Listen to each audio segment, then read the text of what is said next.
दो दोस्तों, आज के इस वीडियो के अंदर मैं बात करने वाला हूँ प्लेबैक सिंगर मोहम्मद रफ़ी साहब और प्लेबैक सिंगर मोहम्मद अज़ीज़ साहब के बारे में। जी हाँ दोस्तों, आज के इस वीडियो के अंदर मैं एक बहुत ही ख़ास टॉपिक छेड़ने वाला हूँ। इस वीडियो के अंदर मैं ज़िक्र करूँगा अमिताभ बच्चन का भी, और दोस्तों एक बहुत ही खूबसूरत गाने के बारे में मैं बात करने वाला हूँ। ये गाना तो वैसे मोहम्मद अज़ीज़ साहब ने गाया था और मोहम्मद रफ़ी साहब के लिए गाया था, और ये पिक्चराइज़ हुआ था अमिताभ बच्चन के ऊपर। आप लोग समझ ही गए होंगे कि मैं कौन से गाने के बारे में बात कर रहा हूँ। दोस्तों, सन 1990 में एक मूवी बना था, मूवी का नाम था क्रोध। क्रोध मूवी के अंदर मोहम्मद अज़ीज़ साहब ने एक बहुत ही ज़बरदस्त दर्द भरा गाना रफ़ी साहब के लिए गाया था। वैसे तो मोहम्मद अज़ीज़ साहब के क्रोध मूवी में 2-3 गाने और भी हैं, लेकिन आज के इस वीडियो के अंदर मैं सिर्फ बात करूंगा न फनकार तुझसा तेरे बाद आया, मोहम्मद रफ़ी तू बहुत याद आया, इस गाने के बारे में बात करूंगा। दोस्तों, ये गाना मोहम्मद अज़ीज़ साहब के हिस्से में कैसे आया और उन्होंने इसको कैसे गाया, आज के इस वीडियो के अंदर ये मैं आप लोगों को बताऊंगा। दोस्तों, जब ये गाना लिखा गया तो इस गाने को लक्ष्मीकांत प्यारेलाल के पास ले जाया गया और कहा कि इस गाने पर आप म्यूज़िक देंगे और इसको कंपोज़ भी आप करेंगे। तब लक्ष्मीकांत प्यारेलाल जी ने इसको कंपोज़ किया और इसका म्यूज़िक भी बनाया। 12 लोग वहाँ पर मौजूद थे लक्ष्मीकांत प्यारेलाल जी के घर में। इस गाने के बारे में सोचा गया कि भाई ये गाना तो अब तैयार हो गया है, इसका धुन भी बन चुका है और इसका म्यूज़िक भी बन चुका है, लेकिन इसको गाएगा कौन? दोस्तों, वहाँ पर 12 लोग थे, तो एक ने कहा कि चलिए हम सब वोटिंग करते हैं, जिसके पर्चे में जो सिंगर का नाम ज़्यादा आया उसी सिंगर से इस गाने को गवाएंगे। तो उन 12 लोगों ने अपने अपने पर्चे में एक एक सिंगरों का नाम लिखा। तो दोस्तों, इत्तेफाकन आप इस बात को देखिए, शायद ये गाना मोहम्मद अज़ीज़ साहब के नसीब में लिखा हुआ था। उन 12 के 12 लोगों ने अपने अपने पर्चों पर मोहम्मद अज़ीज़ साहब का नाम लिखा। ये बड़े इत्तेफाक की बात है दोस्तों।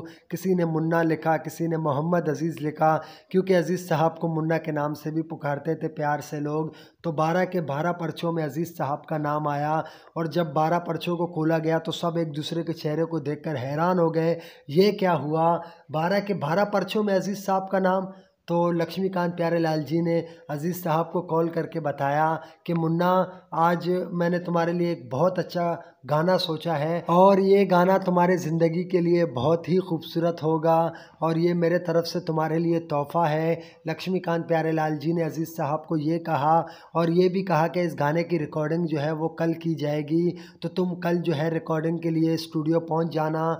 जब कल मोहम्मद अज़ीज़ साहब स्टूडियो पहुंचे तो सबसे पहले लक्ष्मीकांत प्यारेलाल जी ने उनको मुबारकबाद दिया कि तुम्हारे हिस्से में ये गाना आया है, इसको सुनने के बाद तुम एकदम से खुश हो जाओगे और तुम्हें ये गाना बहुत अच्छा लगेगा। तब मोहम्मद अज़ीज़ साहब ने कहा कि ऐसा कौन सा गाना है जो मेरे लिए इतना ज़्यादा अहमियत रखेगा, आखिर उस गाने के बोल मुझे सुनाया जाए।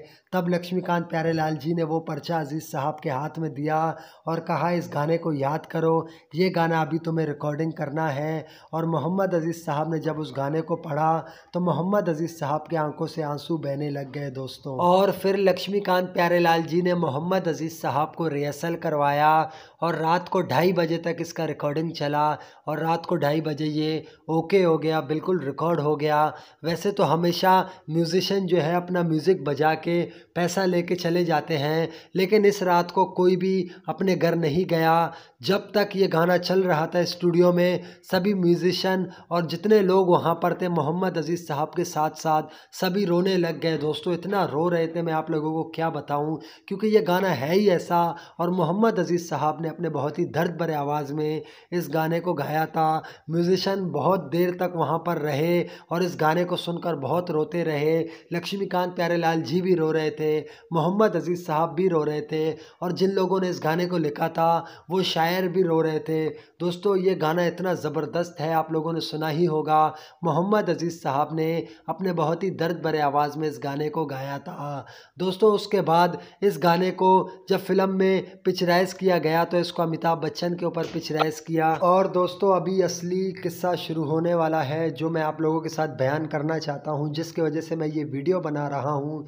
दोस्तों इस वीडियो को जब बनाया गया, अमिताभ बच्चन के ऊपर पिक्चराइज किया गया, तो मैं समझता हूँ अमिताभ बच्चन के जगह अजीज़ साहब को लेना चाहिए था और अजीज़ साहब ही इस गाने को स्टेज के ऊपर एक्टिंग करते तो बहुत अच्छा लगता, क्योंकि अमिताभ बच्चन के साथ ये सूट नहीं कर रहा है।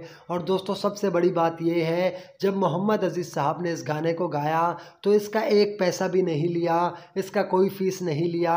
वैसे तो इस फिल्म के दूसरे गाने मोहम्मद अजीज़ साहब ने गाए थे तो उनका फीस मोहम्मद अजीज़ साहब ने ले लिया था, क्योंकि वो उनका हक भी बनता है। लेकिन ये गाना न फनकार तुझसा तेरे बाद आया, मोहम्मद रफ़ी तू बहुत याद आया, इसका एक पैसा भी मोहम्मद अजीज़ साहब ने नहीं लिया।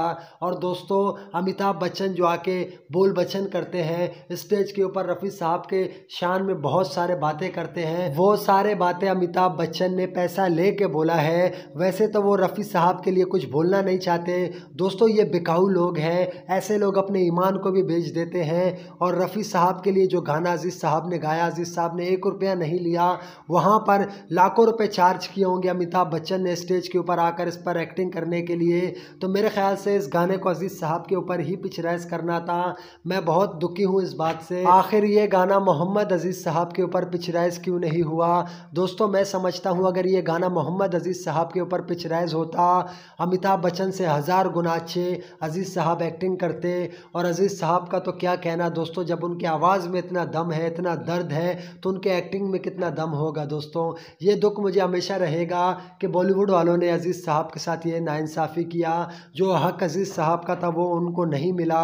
इस बात का दुख मुझे हमेशा रहेगा। दोस्तों आप लोगों को इस बारे में क्या कहना है दोस्तों, अपने प्यारे प्यारे कमेंट्स करिए और मुझे बताइए, मैं आप लोगों को ज़रूर रिप्लाई दूंगा। और बहुत जल्द मैं आप लोगों के लिए अपने यूट्यूब चैनल पर लाइव आऊँगा। दोस्तों आप लोगों के कमेंट्स पढ़ता रहूँगा और रिप्लाई भी आप लोगों को दूंगा, बस थोड़ा सा वेट कीजिए, मैं बहुत जल्द आप लोगों के लिए इंशाल्लाह लाइव आऊँगा और आप लोगों से अजीज़ साहब के बारे में बहुत सारे बातें करूँगा। अब तक के लिए इतना ही। थैंक यू दोस्तों वीडियो वॉचिंग करने के लिए।